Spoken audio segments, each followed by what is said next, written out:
Գիտեք, ես տատիկներին շատ եմ սիրում, որտեվ իմ տատիկները միշտ լավն են եղել։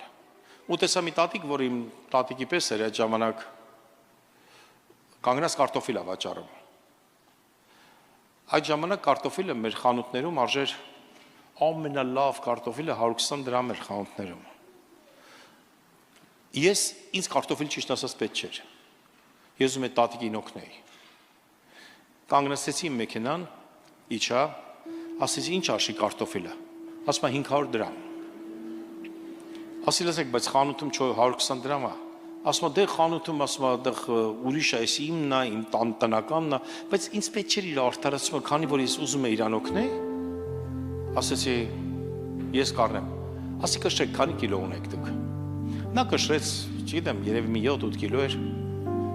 Մոտ մի 3000-ի չափ ես բոլոր կարտոֆիլը գնեցի, լուրջ եմ ասում, ինձ կարտոֆիլը ընդհանրապես պետք չէր ու մտածում եմ ում կտամ այդ կարտոֆիլը, պարզապես տատիկին ուզում եմ օգնել։ Ու կարտոֆիլը վերցրած գնում եմ ու հետևիցս մի ձայն եմ լսում։ Իր ընկերոջ ասում եմ, կողքերի մի հատ երիտասարդ տղա էր ուրիշ բաներ վաճառում, ասում եմ, այսինքն հարիվներ մի քանի հատ էլ գային։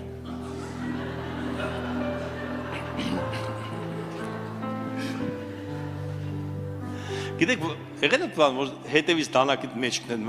կդեն մսնում։ Եղել է ժամանակ, որ դու ուզում ես մեկին լավ օգնես, բայց դու հարիվ ես։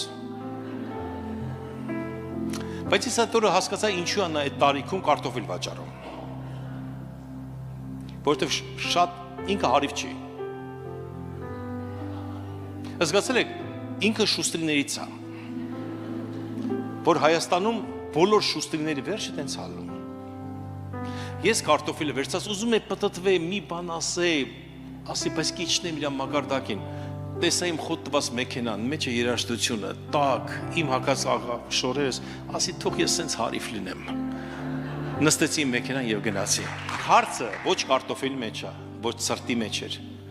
Տատիկի հարցը մտածելակերպի մեջ էր։ Ողջ կյանքում իր մեջ լցված չէր Աստծո խոսքը։